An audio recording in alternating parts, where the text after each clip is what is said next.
What up and welcome to Rama Screen YouTube channel, and here's my review of Netflix new animated movie The Witcher, Sirens of the Deep. Let's rock this. Okay, so yes, we are still feeling sad and bummed out about the fact that in the live action series, Liam Hemsworth has replaced Henry Cavill as the new Geralt of Rivia. Some of you have even told me that you're gonna stop watching the show altogether, which is understandable. But god damn it, I am such a huge fan of this entire Witcher adaptation universe that Netflix has given us, including the previous spin-offs. I can't help it. I will tune in every time.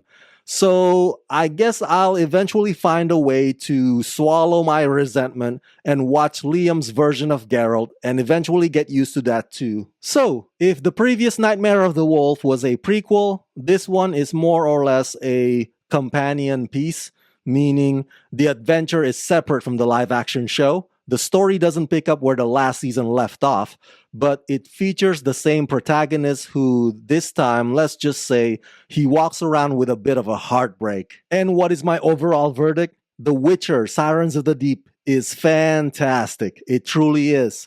The action is great. The story is easy to follow. The pacing is pretty fast, which I appreciate. The supporting characters, especially Essie, are compelling.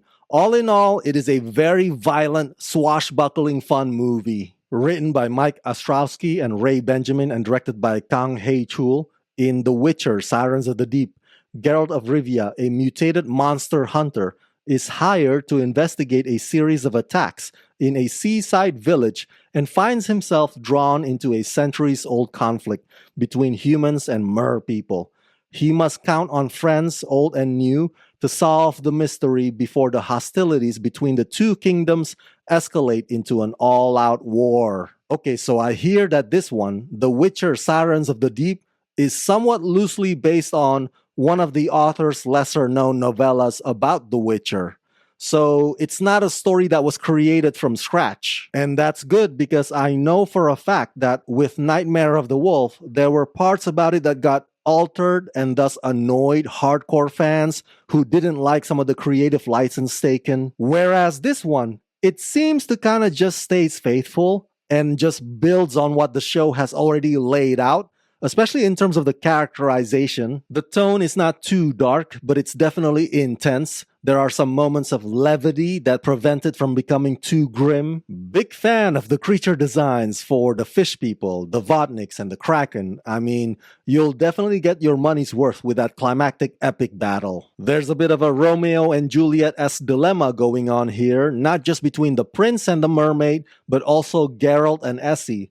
The juxtaposition is interesting to say the least, because these couples have to figure out whether or not they're right for each other. It's sweet, it's amusing, and passionate. Voice actor Doug Cockle from the video games once again steps into Geralt's shoes like it's a second skin, and we get to know more about Jaskier's backstory this time, which then makes us empathize with that goofy, comical sidekick. By the way, the buddy dynamics between him and Geralt in this film will definitely put a smile on your face. The animation quality is captivating and dynamic and engaging, and it brilliantly captures the source material while providing a somewhat cinematic visual narrative. The score complements the impending drums of war on the horizon. The film tackles themes of racism and prejudice and sacrifice and love and anti-bullying and cynicism towards humanity, questioning who is the real monster at the end of the day.